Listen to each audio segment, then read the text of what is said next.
This is Rugby for the good of the game. Welcome to the first episode of This is Rugby. Thank you for joining us.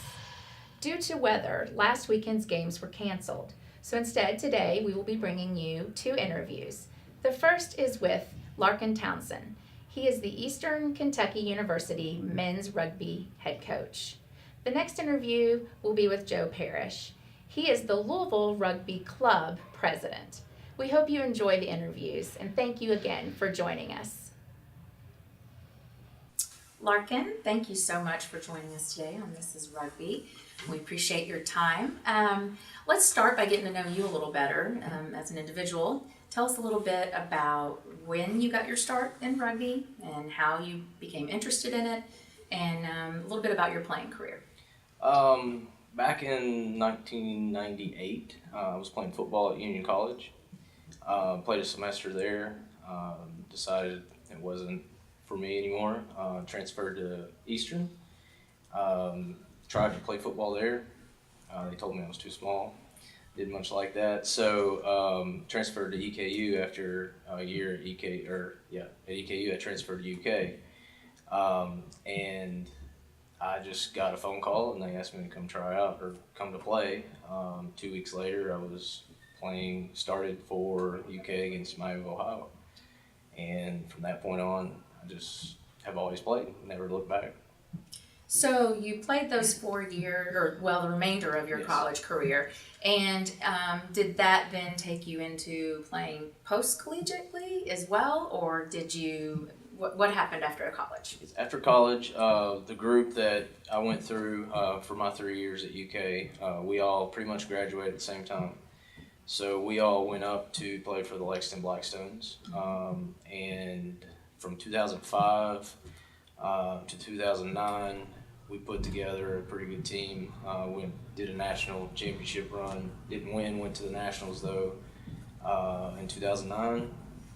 But that was the same group of guys that had played together for almost 5-6 years.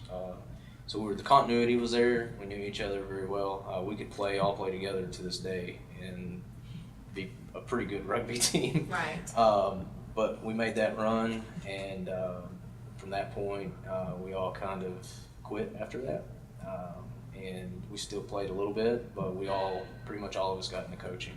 So when you finished playing is when you started coaching. Yes. And so what did that teach you about, as you started your coaching career, what did that teach you, that camaraderie about the sport of rugby, and how you were able to use that skill set to then, bring young kids that maybe were like you, that were new to the sport, didn't really know a lot about it, and build their confidence that, hey, even if you're a smaller kid or you have no experience, you can really, start something new for yourself, a whole new direction. Yeah. Well, rugby, I call it a gift. It really is. I get new guys in. We introduce them to the sport. Most of my guys are football players or wrestlers. Got some lacrosse guys that have transitioned over. But what I've learned mostly, the difference between coaching and playing is coaching is a lot more rewarding. You have there's small rewards. It's not the whole winning. As a player, you're just trying to win, and when you're that young, you don't think about the small, winning every battle as opposed to winning the whole match. So as a coach, you win with each player. So if you can see growth in one player from the first day he comes out there to the day he graduates, and you retain him as a player, and then you retain him as a rugby player, and he goes out into the society of rugby and continues the gift that I call it. So I've done my job. Well, it sounds like the sport has touched your life a lot. Definitely. And given you, like I said before, you were known as a football player, and now you're a rugby coach, and you're able to pass along that knowledge to kids that might not get that opportunity to ever know a lot about the sport, because it is a growing sport. What can be done in the state of Kentucky to really boost the amount of information really that people have about it and get people involved? Well, most of the time when people ask me what I do, and I say rugby, they say, "Oh, that's a sport with a stick, right?" So I have to coach them on that a little bit. But I think what's important for the state is exposure to the high schools that don't have rugby programs. That's a very inexpensive sport to start. And a lot of it is convincing parents to allow their kids to play, because first thing they see is contact and the fact that no one wears pads. So, of course, the first concern is the risk assessment as a parent is going to be, well, that's dangerous. And actually, rugby is a safer sport than football. Rugby had less injuries than any sport in the Olympics come around. So there's a lot to be said for that. And if you just that general conception of injuries and things like that, because there's no protection, you just have to educate people, and especially at high school level, those age kids from 14 to 18, convince their parents that it's actually a good thing for them, because it's you get more of a well-rounded athlete, because it's more like the CrossFit of a workout. It's not just working out heavy weights. Your endurance, your strength, everything is tested. So speaking of those skills, endurance and strength, how's your team looking for this upcoming season? I saw where you all are hoping to have some tournaments and some different things going on. Maybe describe what you're looking forward to for this spring. For this spring, I hope to obviously grow. Right now, we're doing a very intense off-season workout.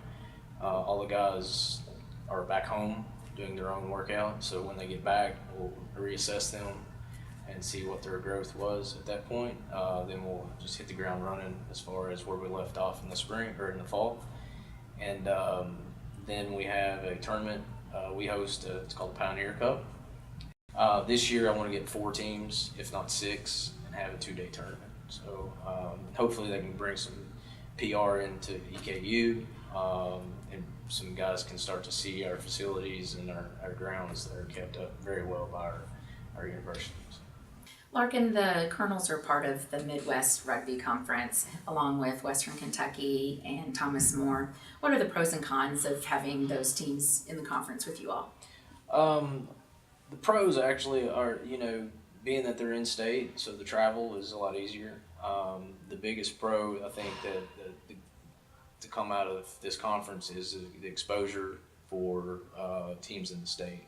Because the teams that we play in the conference out of the state are they're good.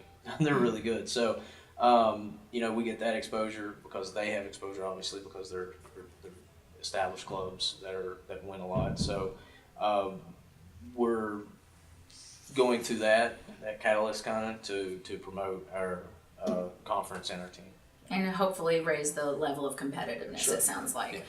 So moving forward in the spring, do you all see yourselves playing more of the 15 side of the game or the 7s? How do you see most of your time spent? We're going to focus on 15s for the spring. We might, if we get invited to a 7s tournament, put together a quick 7s team. But the majority of my guys, we've got to really focus hard on our 15s to just better prepare our guys with the knowledge and the skill sets for the fall season. Okay, and so as your team gets ready for this season, what do you see as your biggest challenge ahead of you? The biggest challenge, I'm going to schedule a lot of D1 teams, so I'm going to try to get our level of competition at a higher level. So our guys have to play up a level. I'm going to expect a lot out of them, and I'm going to see what they've got. So it's kind of like show me. I'm going to schedule it, and you show me what you can do. Do you think that your players are excited about that opportunity or a little intimidated by it? I think they're excited. I've got a really young special group. I only have maybe 4 to 5 upperclassmen. The majority of them are sophomore and freshmen. So with that said, growing, they've still got a few more years to continue to grow and become better rugby players. But they're very excited as far as competing at another level. They've been training and giving themselves the knowledge they need. So I think they want to use it, and I think they're ready for it. Well, we wish you the best of luck in your upcoming season, and we appreciate you taking the time to sit down and chat with us. And we'll be right back after this short break. This is Rugby.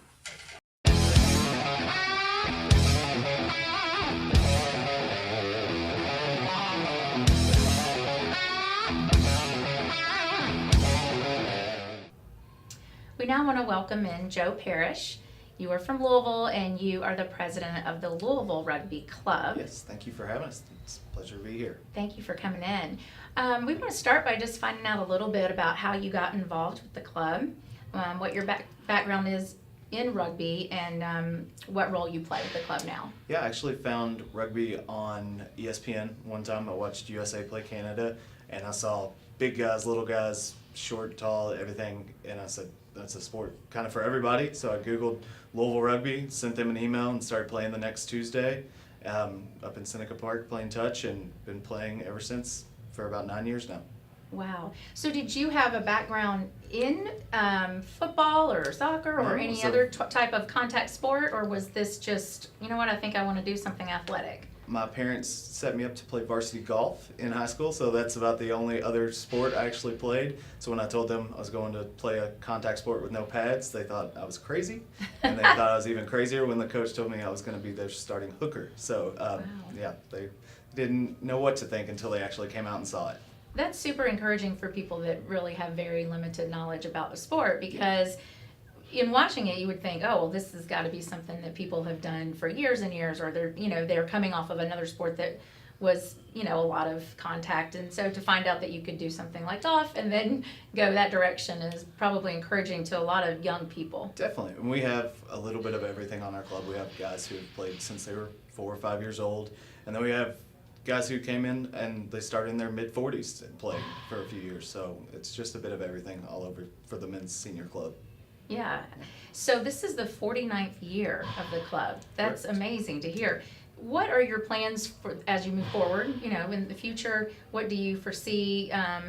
What are the challenges that you see, and what are the things that are really positive that are happening in the club? We have a very strong foundation with about 30 members that are tied in that range from 25 to 40 years old. Then we have a massive old boys network that we'll be bringing in for the 50th year anniversary and everything. Our end goal would be to purchase a piece of property, have a clubhouse where all the rugby could be played in the city of Louisville, between high school, college, men's club, and everything. Would be our big goal, but of course, funding is always the number one problem with that. So that's our kind of our goal we're tackling right now. So speaking of that, how do you go about sustaining the program? We have player-run dues. It's $100 a season to play for the Louisville Men's Club, and then we actually have great sponsors through donations with local businesses, bars, distilleries, and a little bit of everything like that. Okay. What teams do you face during the regular season, and how do you go about traveling to those locations with limited funds? We are in the Midwest South Division III, so we play 3 teams in Cincinnati. Lexington Blackstones is always our big in-state rival, and then Dayton and Columbus, Ohio. We travel just in our own cars, pay for your own gas, and make it a day trip. Basically, leave Saturday morning and come back after the game's over. Talk a little bit about that rivalry between Lexington and Louisville, and I'm sure everybody gets a little more pep in their step when they know that game's coming around. It's great. Those guys are just great guys off the field, but on the field, it gets pretty heated. We see them so often, but it's always a really good close game as well between the two clubs. So you have an open age club. Mm-hmm. And talk a little bit about, what are the benefits of that? I mean, obviously you have a broad range of children and adults you can get them started at a younger age, but what else does that do for you all to have so many different ages? It's great. We have a little bit of everything from people who maybe didn't go to college that come in directly from the high school program and play with our program. And we also, we don't ever run anybody off when they're getting up in age or anything like that. So it's just, we have a little bit of everything. Do you find most players do go through the college, first, or do they tend to come to you all? What's the balance of that? We're seeing it a little bit more with a few more players turned over from going directly from college and then into the men's program. But with the college program being young as it is, we've only seen a few people come from the college into our men's program so far. And as the season, unfolds and the excitement builds, are you seeing that more people in the Commonwealth in general are starting to learn a little bit more about the sport? I mean, I know it's a little bit slower at times just because this has been a sport that has predominantly been played, it seems like, or at least the attention has been more in the Midwest, or even, what are you finding now as you're unfolding in, the season here? We actually saw a big surge after the Rio Olympics. It was the first time that rugby had been in the Olympics since 1924. We saw a lot of people come out to Summer Touch because it was going on during the Summer Olympics. Several guys have joined the club as a result of that, just seeing it on TV and joining the club. So there are certain avenues like that we get interested players from. There's a current tournament going on called the Six Nations, where we wake up every Saturday and go up to our Irish pub and watch it at 9 a.m. and you'll get random people that come in to watch those too. So it's a little bit of everything. Well, just like you said, when you turned on ESPN one day, Right. you became fascinated, and so much about sports is word of mouth. Yeah. I mean, and just, if you see somebody on TV and you think they're cool, then you're going to be interested. Exactly.